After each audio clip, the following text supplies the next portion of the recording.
Okay, think about your day, think about your week, or even a month.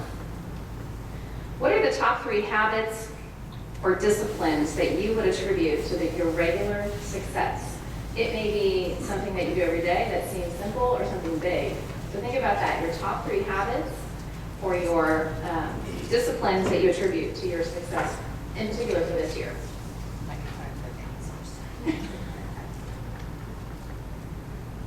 Well, I don't know where those answers were, but I'll answer first.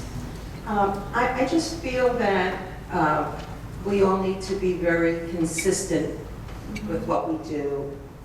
And I think we just need to strive to do everything that it is, just to do it well.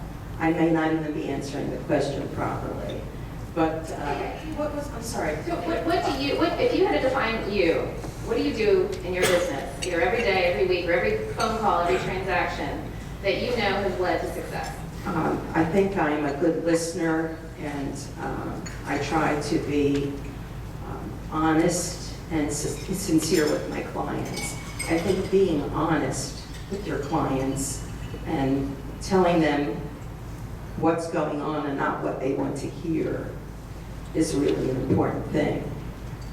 So I strive for that every day, and sometimes it's difficult, but that's probably my MO, just to be honest with the client and don't be defensive, listen to them, be a good listener. And I really think with me it's consistency, just doing everything I can, the same that I've been doing. I'm not a big change person. I don't like change. And what has worked for me, I've been doing the same all along. Okay, I need to do more of that so I can sell as much as you. I think you're doing okay.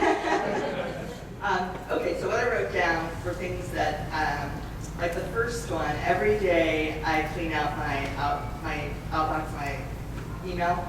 How many of you do that?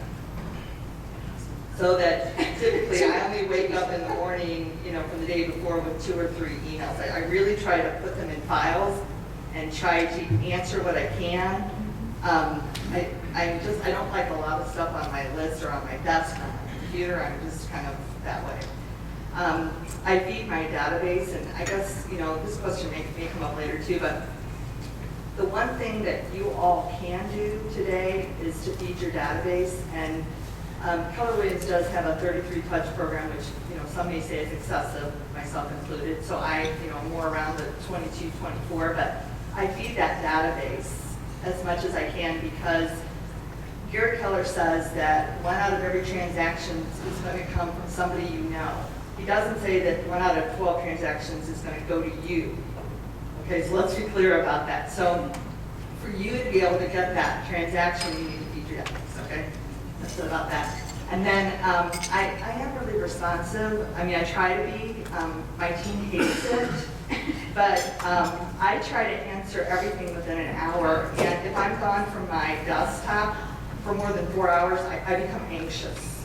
Because I just want to be able to, I can't send a PDF as quick on my iPhone as I can from my desk. So I don't know, I'm just really responsive, and it's both a curse and a gift. I would say that the number one thing that I do every day is I prospect first. We get really busy with our office transactions, our real estate transactions, and unfortunately, all the problems when we start in the morning, if that's what you focus on, it beats you up. And then you get halfway to the end of the day and you're like, wow, I'm so beat up, I'm gonna go to the bar, I'm gonna go to a movie, I'm gonna go do something. And I don't drink, so you guys might go to the bar, I know.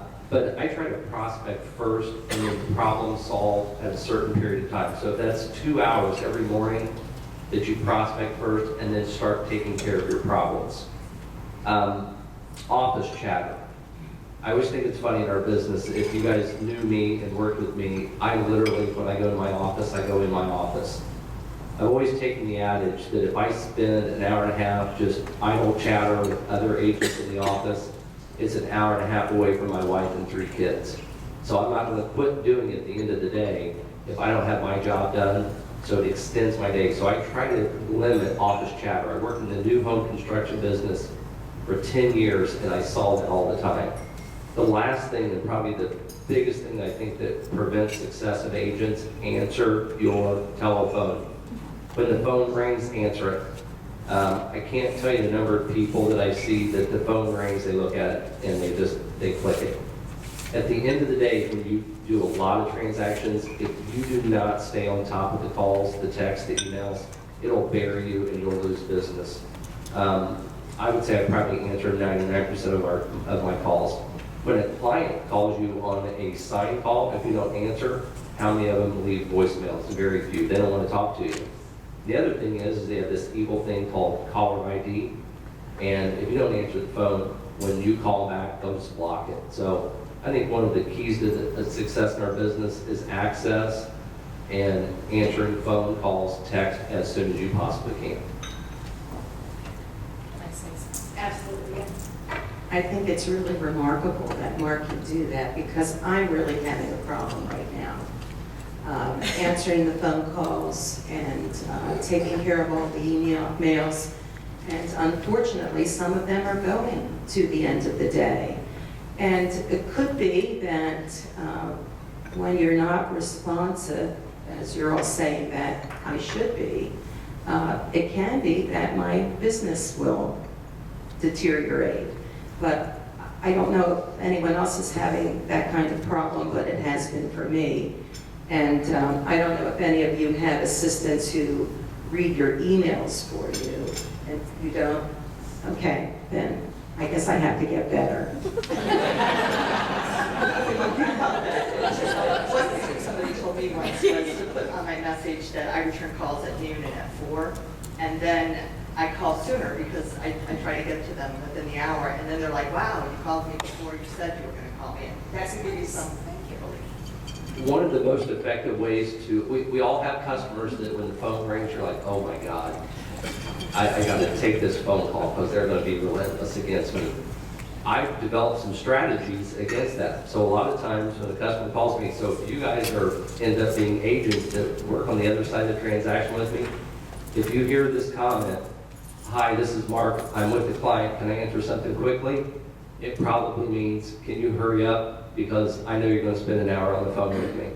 So there's some strategies that you can use to be effective in your time management skills.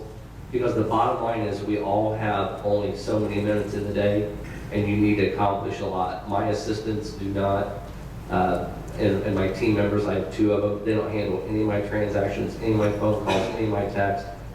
And to do 150, 200 transactions, you've got to be very, very efficient in your time.